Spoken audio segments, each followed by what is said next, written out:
Perkenalkan, nama saya Mendang Sitanggang, saya mahasiswa PPG gelombang pertama tahun 2025 dari STPK Santo Fransiskus Asisi Semarang. Saya guru agama Katolik dan budi pekerti di SMP Negeri 2 Simanindo, Kecamatan Simanindo, Kabupaten Samosir. Untuk itu saya akan mempraktekkan pembelajaran dari kelas 7 tentang Yesus yang berbelas kasih. Maka selama praktek pembelajaran akan banyak kekurangan-kekurangannya, maka saya mohon kritik dan saran dari para dosen. Untuk itu, marilah kita melihat praktek pembelajaran di dalam kelas yang sudah saya persiapkan. Untuk itu saya mengucapkan terima kasih dan salam sehat. Selamat pagi semuanya. Selamat pagi semuanya. Pagi, yes. Selamat pagi semuanya.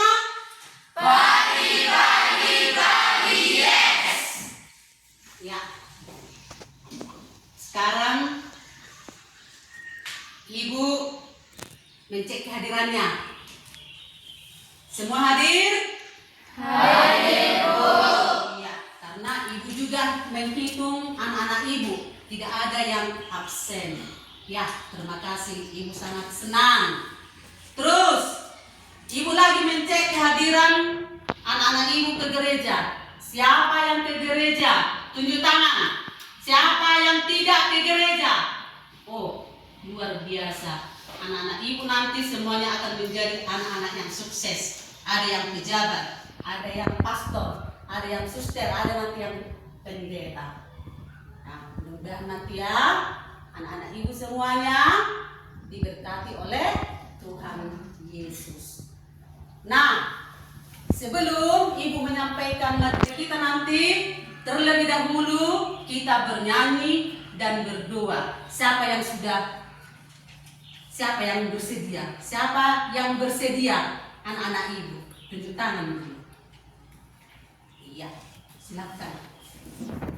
Silakan ke depan, anak-anak Ibu bawa lagu pembuka dan doa pembuka. Baik teman-teman, kita akan bernyanyi lagu Yesus Kekasih Jiwaku.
Bapak, pada pagi hari ini kami memulai pelajaran kami. Semoga pelajaran yang akan diberikan Ibu guru kami dapat kami pahami dengan baik.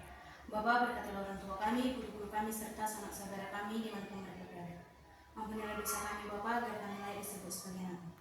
Dari semua yang kami minta Bapak, biarlah kehendak yang terjadi bukan kehendak kami. Terima kasih Bapak, amin. Dalam Bapa dan Putra dan Roh Kudus. Terima kasih buat anak-anak Ibu. Ya, silakan duduk. Nah, Ibu akan menyampaikan materi pembelajaran pada pagi hari ini, yaitu tentang Yesus yang berbelas kasih. Semuanya dulu, Yesus yang berbelas kasih. Semua dulu membaca.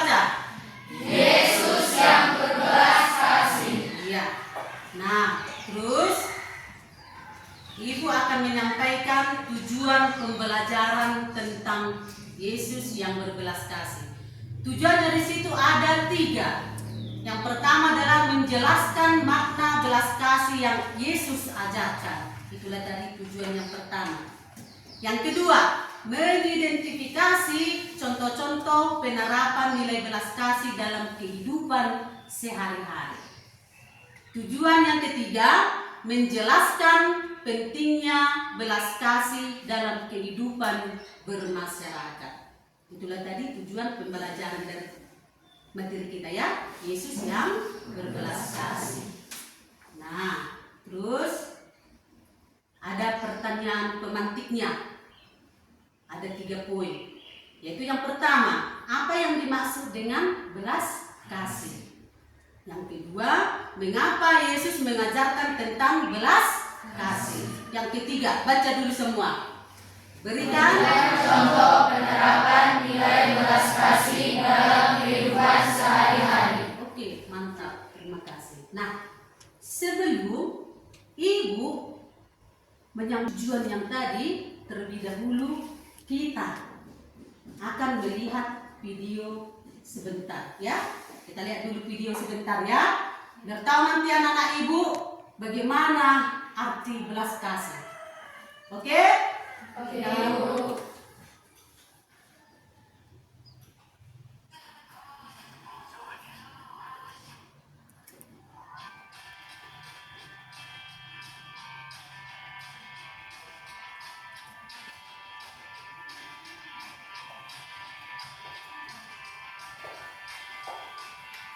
Ini video pendek ya.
video singkat tentang Yesus yang berbelas kasih. Nah, jadi Ibu akan menerangkan tujuan dan pembelajaran tadi dan dari video yang sudah kita tonton, ya. Nah,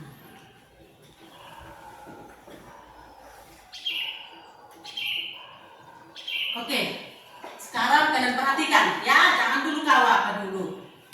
Apa itu? Menguap ade. Nah, yang pertama dulu Ibu akan menjelaskan apa itu belas kasih. Nah, belas kasih adalah perasaan peduli.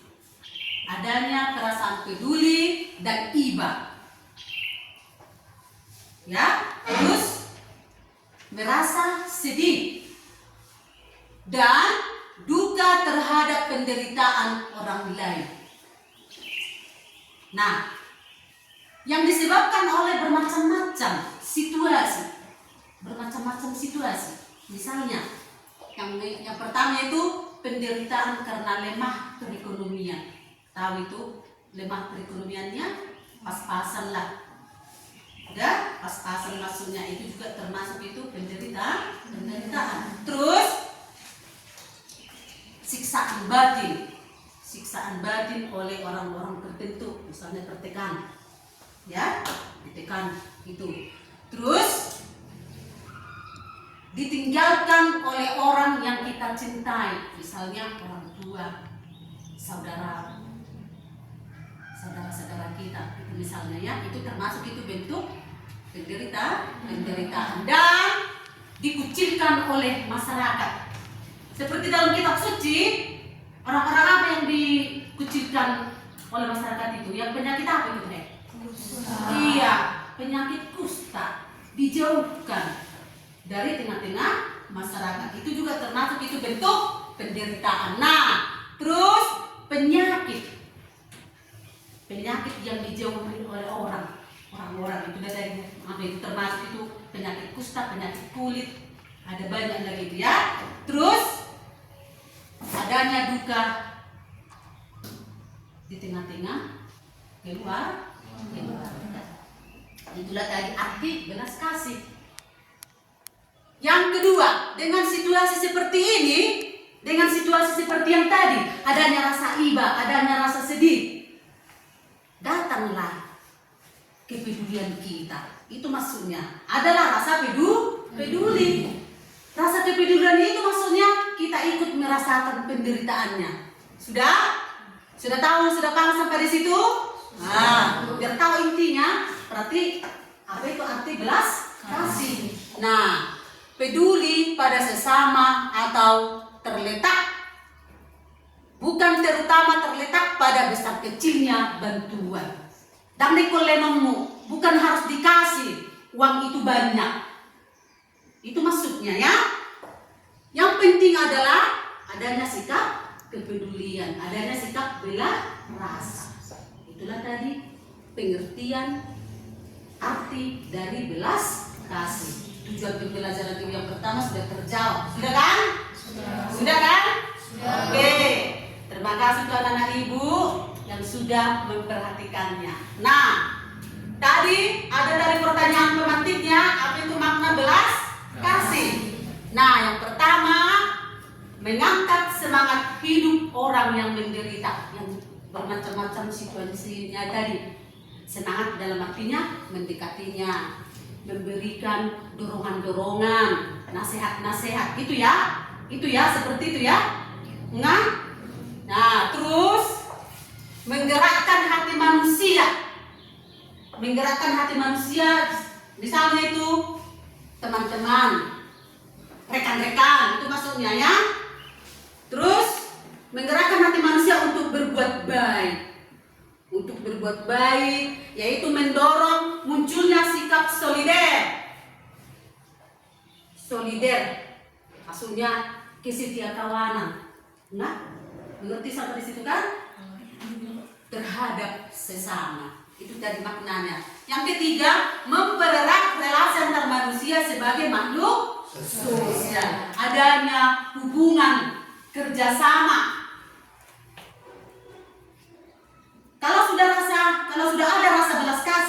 kalau sudah ada rasa kepedulian, berarti ada interaksi. Ya, yang keempat, mendorong manusia untuk meneruskan karya keselamatan Allah. Misalnya, bila ada yang seperti orang-orang yang menderita tadi lah, yang berduka cita, keselamatan Allah di situ berarti kita mengunjunginya, mendekatinya. Ya, sudah? Nah, itulah tadi makna belas kasih. Ada itu 4 poin. Udah Mengerti? Mengerti sampai di situ? Nah, terus untuk menggali inspirasi, maksudnya di situ supaya kita bisa meneladani sikap-sikap Yesus, ada kita lihat dari kitab suci. Bagaimana tindakan-tindakan Yesus kepada orang-orang yang menderita. Ada itu dalam kitab suci itu ada 3. Yang pertama adalah Injil Lukas 6 ayat 27 sampai 37. Intinya di situ adalah mengasihi musuh. Itu satu ya. Mengasihi musuh itu udah Ibu buat poin-poinnya, misalnya bagaimana mengasihi musuh, mendoakan musuh, mengasihi musuh dan orang yang tidak menyukaimu. Sebenarnya itu adalah tantangan berat. Kita sudah disakiti, kita sudah menderita, tapi harus kita mendoakannya. Sebenarnya tidak bisa semua manusia melakukan seperti itu, ya kan? Ya kan kelas 7, ya kan? Anak-anak Ibu, ya kan? Iya. Tapi itulah tantangannya. Berkat inspirasi dari tadi, kita meneladani Yesus. Apa Yesus pesankan? Kita harus mendoakan musuh. Agar apa? Supaya apa? Supaya tidak ada rasa dendam, supaya tidak berlarut-larut kebencian. Itu maksudnya. Ya? Sudah? Nah, terus berdoa bagi orang yang berlaku jahat kepada kita, kepada kami. Berbuat baik kepada orang yang membenci kamu. Udah menyakiti, kita bantu lagi dia. Itu pasti kata hati kita kan? Tetapi sebagai umat Kristen, kita tidak akan seperti itu. Oke? Sudah? Nah, jangan menghakimi. Jangan menghakimi, tetapi fokuslah pada perbaikan dirimu sendiri. Kalau kita menghakimi, kita juga akan dihakimi orang. Ingat itu. Terus, yang terakhir, jangan menghukum. Maka kamu tidak akan dihukum. Apalagi kalau tidak ada bukti-buktinya, bukti-buktinya. Jangan terus, ini harus dihukum. Itu, seperti itu jangan. Itu sudah dosa berat, ya. Tidak ada bukti tapi sudah membuat hukuman. Itu maksudnya, oke? Itulah tadi yang pertama. Yang kedua,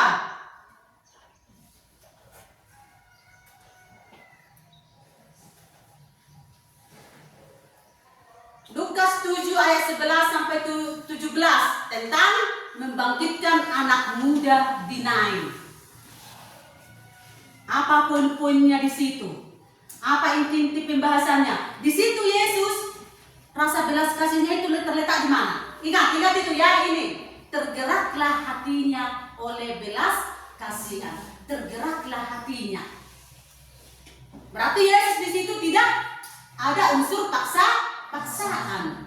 Nah, jadi Yesus menunjukkan di situ kasih sayang yang luar biasa kepada seorang janda yang kehilangan putranya. Itu satu-satunya anaknya. Ya. Terus yang kedua, Yesus memberikan pernyataan. Yesus memberikan penghiburan dan pengharapan dengan perkataan janganlah menangis. Di situ Yesus menunjukkan penghiburan dari berdasarkan tergeraklah hatinya yang dari kalimat yang tadi. Udah paham sampai di situ? Sudah paham? Iya.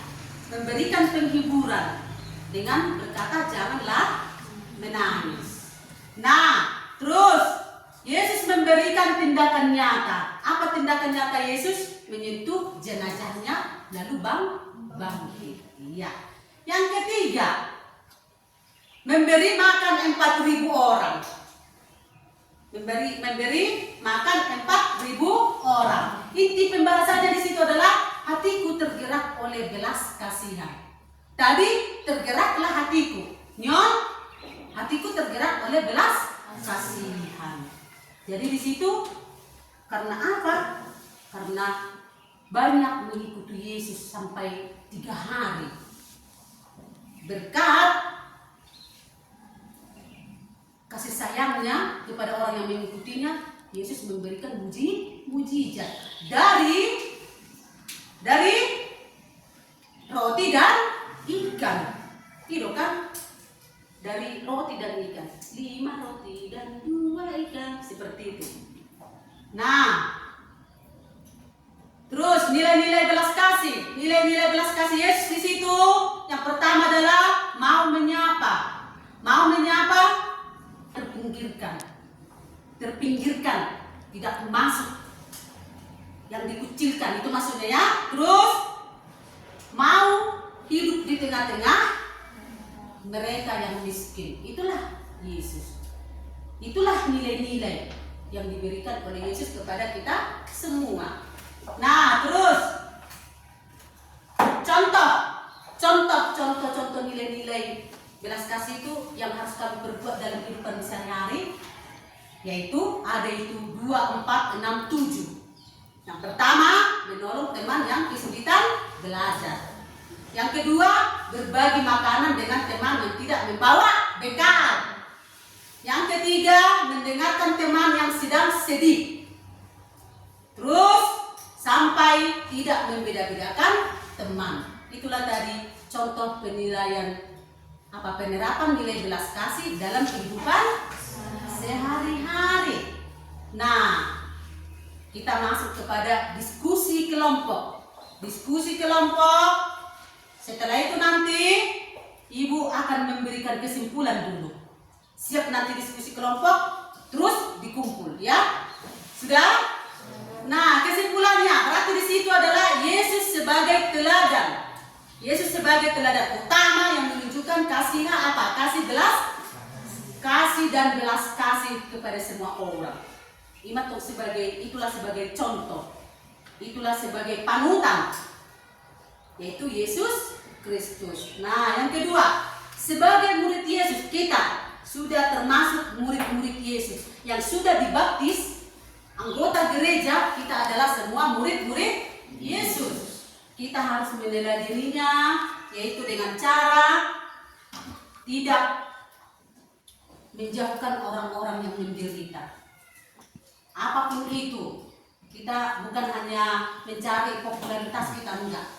Apa memang bentuk kecil yang kamu perhatikan, ada rasa belas kasihan kepada teman-teman, itu maksudnya. Ingatlah dari yang harus kita contoh, dari teladan yang Yesus berikan.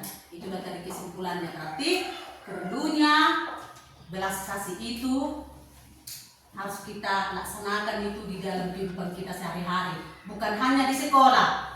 Bagi orang tua, keluarga, lingkungan, sekolah dan masyarakat. Oke? Nah, sekarang Ibu akan memberikan diskusi kelompoknya. Cepat-cepat ya.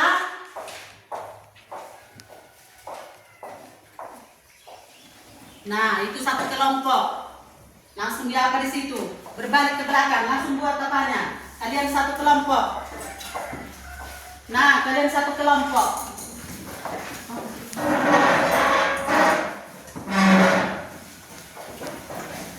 Nah, cepat-cepat. Terus kalian satu kelompok. Nah, masih ada kurang lagi. Kalian satu kelompok, cepat.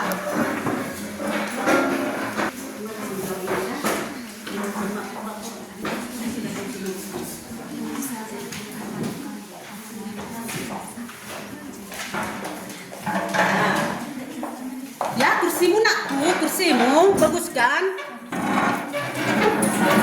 Ya, langsung. Cepat, cepat, jangan lagi yang ada yang lambat-lambat. Putar. Sudah?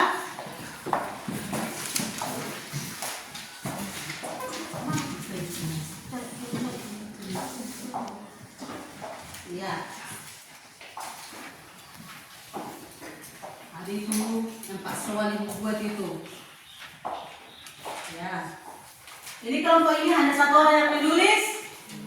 Nah, kalau yang di depan ibu, anak-anak ibu yang sangat luar biasa lainnya. Iya, orang ini lagi. Oke, mantap.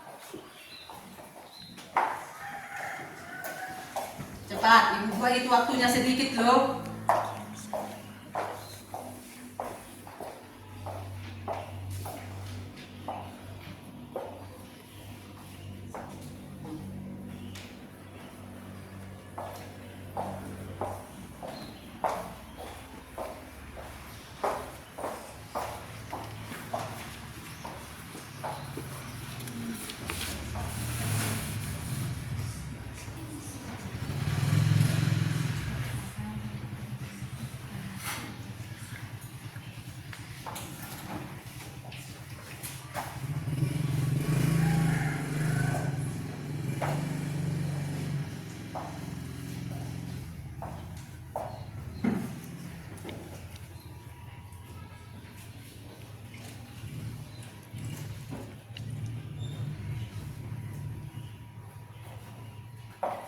Ya, sudah?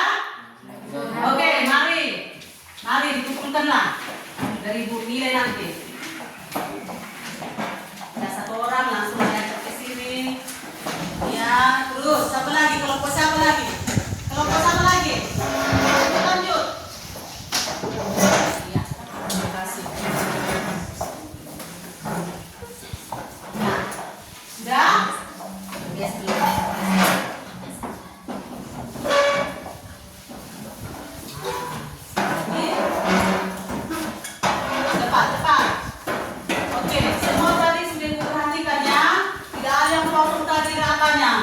Kelompoknya masing-masing tadi semua mengerjakannya, oke? Jadi ingatlah materi ibu yang sudah ibu sudah sampaikan pada pagi hari ini ya. Perlunya berbelas kasih kepada semua orang, oke? Jadi untuk itu agar pembelajaran kita berakhir sampai di sini, ibulah yang membawakan doa penutup. Marilah kita berdoa dalam nama Bapa dan Putra dan Roh Kudus. Amin. Allah Bapa yang Maha Baik, kami mengucap syukur kehadapan-Mu ya Tuhan atas segala berkat anugerah yang Kau berikan untuk kami semua, terutama pada pagi hari ini, di mana ya Tuhan kami merasakan kehadiran-Mu, berkat Roh Kudus-Mu, sehingga proses belajar mengajar kami berjalan dengan baik. Semoga ya Tuhan adanya rasa belas kasihan, adanya rasa kepedulian dapat kami terapkan di dalam kehidupan kami sehari-hari. Ya Tuhan kami, ampunilah segala dosa-dosa kami, agar kami Tuhan dapat menerima berkat-Mu. Terpujilah nama-Mu, kini dan sepanjang masa. Amin. Dalam nama Bapa dan Putra dan Roh Kudus. Amin.